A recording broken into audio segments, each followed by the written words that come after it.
Senhora Presidente da Assembleia da República, Senhor Primeiro-Ministro, Senhoras e Senhores Membros do Governo, Senhoras e Senhores Deputados.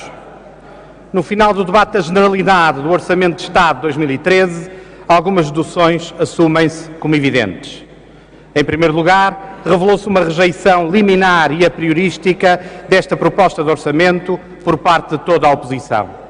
Depois, ficou patente neste debate uma falência indubitável de qualquer esboço de alternativa credível, minimamente sustentável, viável e execuível face àquela que está apontada pelo Governo e por esta maioria.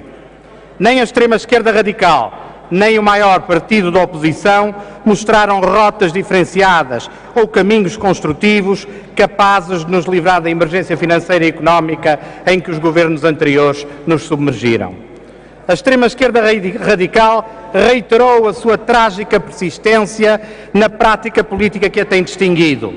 A recusa de soluções equilibradas com as únicas entidades internacionais que revelam disposição de nos facultarem financiamento externo, o que, ninguém o duvide, inevitavelmente redundaria numa bancarrota sem solução nem hipótese de esperança por mais de uma década. Se as intenções da extrema-esquerda radical viessem, por desgraça, a obter algum acolhimento, Portugal ficaria impossibilitado de cumprir os seus compromissos internos e externos. Os funcionários públicos deixariam de oferir os seus salários. Os pensionistas e reformados não mais receberiam as suas prestações sociais. Cessaria qualquer apoio aos mais desfavorecidos e o Estado não conseguiria ocorrer às suas responsabilidades, por mais urgentes que estas fossem. O país, a breve trecho, encontrar-se-ia fora do euro, tornando-se num candidato a desistir do projeto de construção europeia e podendo mesmo ser forçado a abandonar o espaço mais livre, próspero e justo que a nossa civilização já conheceu. A persistência obsessiva neste aparente nihilismo político por parte da extrema-esquerda radical nada traz de conciliador, nem mesmo de útil para a solução dos problemas dos portugueses. Talvez porque essa seja precisamente a sua intenção implícita. A médio prazo, esta atitude de quanto pior melhor só poderia redundar na agitação e na turbulência permanentes. O método não é novo e há muito que está identificado. Em alguns dos seus escritos, Karl Marx disse: a violência é a parteira da história. O caminho apropriado para que da velha sociedade nasça uma nova. Máxima essa que Hannah Arendt magistralmente descodificou como uma mera glorificação da violência.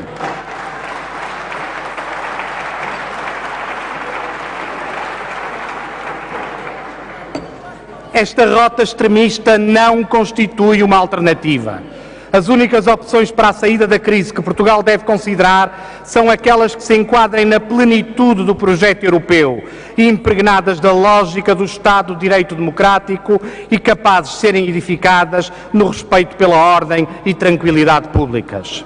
Senhora Presidente, neste debate e na sua prática política recente, o maior partido da oposição manifesta contradições insanáveis quando pretende ser a favor do memorando, mas contra a austeridade, o que é uma equação impossível.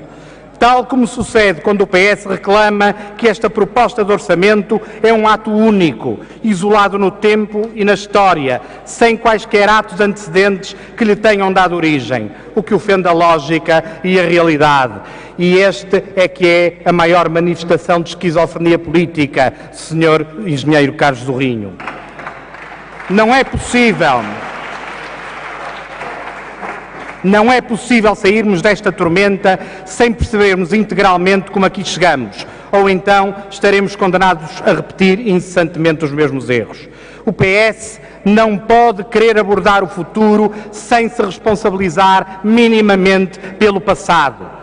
E a verdade é que se o Executivo anterior governou em claustrofobia democrática, acabou por nos abandonar num apertado abafamento financeiro. E este é o principal constrangimento para o Orçamento de Estado de 2013. O Governo e a maioria têm sido acusados de fazerem um orçamento que seria resultado de uma opção ideológica.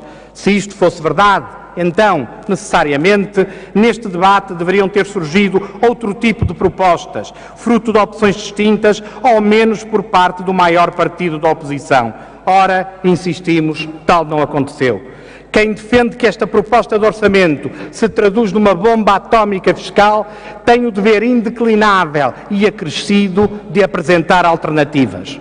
O PS não fez, antes e durante este debate, pura e simplesmente porque não é capaz de as encontrar. O PS não tem alternativa, logo não é alternativa. E esta é a conclusão mais incontestável deste debate.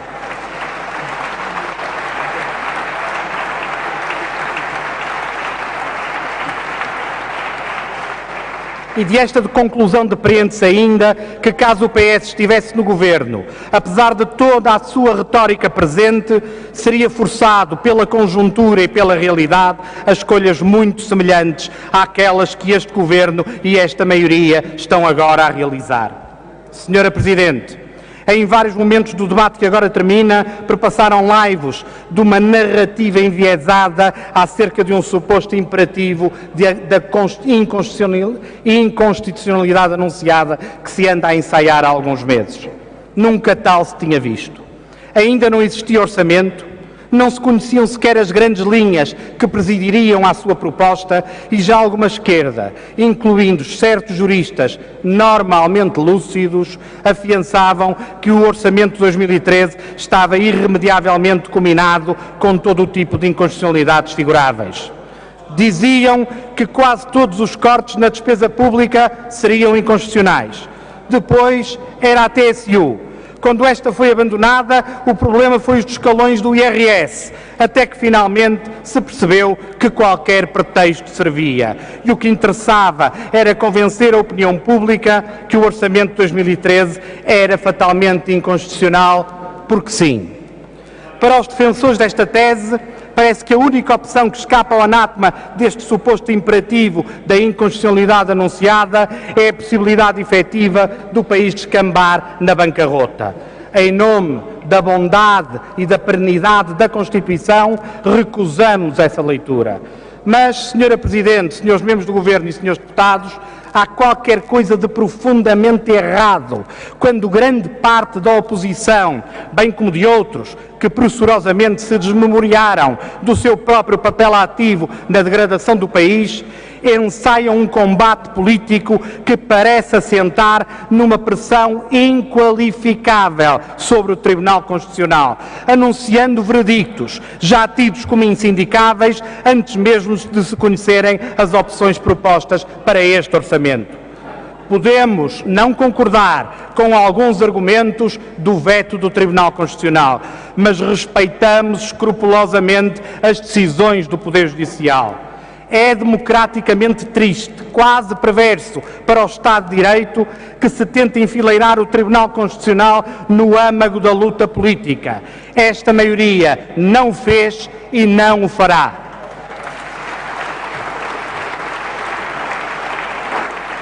O Tribunal Constitucional merece ser respeitado e tal é impossível quando se exercita a imposição política e mediática sobre as suas decisões, tentando objetivamente cercear por antecipação a sua liberdade decisória, que para nós é intocável.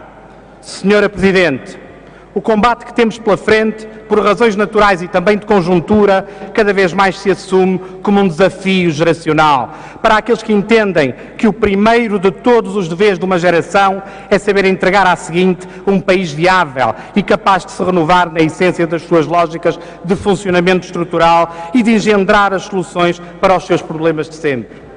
Num livro admirável e ainda não publicado entre nós, Porque é que as Nações Falham?, os ensaístas norte-americanos Daron Acemoglu e James A. Robinson apontam a qualidade das instituições como razão fundamental para que alguns povos encontrem os caminhos da prosperidade, enquanto que outros, década após década, desfalecem na pobreza e na perda progressiva da sua livre determinação própria.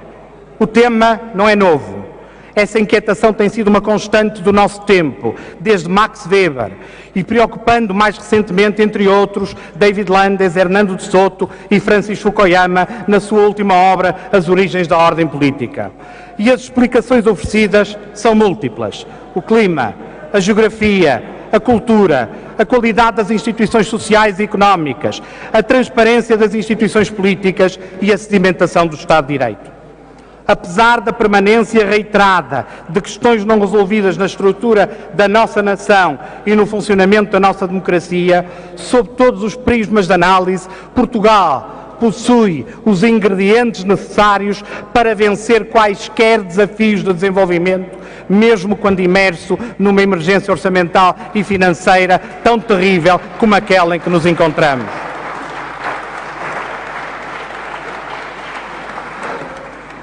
Só que subsiste um elemento essencial e sine qua non, sem o qual o fecho de razões variadas que impelem o sucesso das nações se revelará estéril. São as pessoas e a existência da sua constante e perpétua vontade de vencer os desafios coletivos.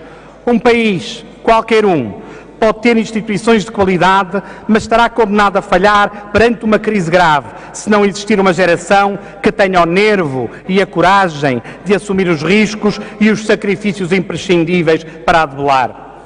Uma nação pode ter adquirido um Estado de Direito genericamente funcional e justo, mas tal de pouco lhe servirá nos momentos de maior agrura e tormenta como estes em que agora estamos. Se a geração que detém nas suas mãos as responsabilidades sociais e políticas não estiver à altura do seu tempo histórico e preferir desistir, lamentando-se das adversidades e deixando-se sucumbir perante elas.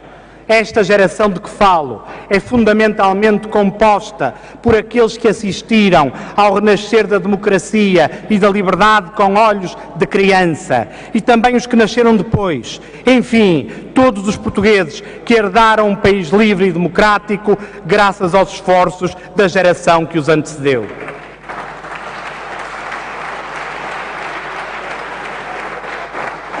Senhora Presidente, não há um único deputado do PSD, e estou certo, nenhum deputado da maioria ou membro do Governo que esteja satisfeito por aprovar um aumento de carga fiscal e colocar os portugueses perante mais sacrifícios. Temos perfeita noção da enorme responsabilidade que recai sobre esta maioria. Mas o nosso dever, irrenunciável e intransmissível, é o de resolver os problemas tremendos que temos pela frente. Preparar o futuro, muitas vezes, implica sacrifícios no presente e temos de garantir que as medidas tão difíceis, mas imprescindíveis, que agora temos de tomar, sustentarão sempre como vetor essencial a justa repartição dos sacrifícios e a proteção dos menos afortunados.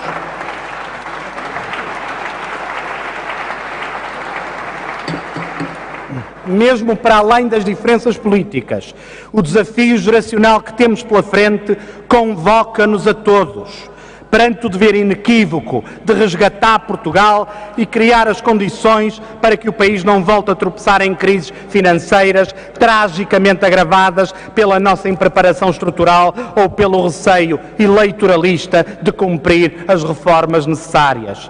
E não nos deixemos iludir. Resgatar Portugal não é fazer todos os possíveis para que o país desabe num segundo resgate ou fazer perdurar esta situação de soberania limitada. Não condescenderemos com as intenções de alguns que querem tornar Portugal num país sempre indigente. Esta geração não pode falhar e comprometer fatalmente as aspirações de desenvolvimento e qualidade de vida das gerações que vierem depois. Estamos obrigados a tudo fazer para reganharmos a soberania, para reavermos o orgulho de uma nação com quase 900 anos de uma história que marcou o mundo todo. Esta geração não pode desistir, como tantas vezes fizeram aqueles que já tiveram nas suas mãos o destino do país. Esta geração tem de assumir a responsabilidade de tudo fazer para que Portugal continue no euro e se mantenha como membro de pleno direito e no pelotão da frente da União Europeia. Esta geração tem de olhar a história, olhos nos olhos, e mostrar que está à altura das exigências do seu tempo em nome das gerações futuras. Só assim conseguiremos frustrar as expectativas escatológicas daqueles que querem que todos percam a esperança apenas porque não foram capazes de preservar a sua. Disse.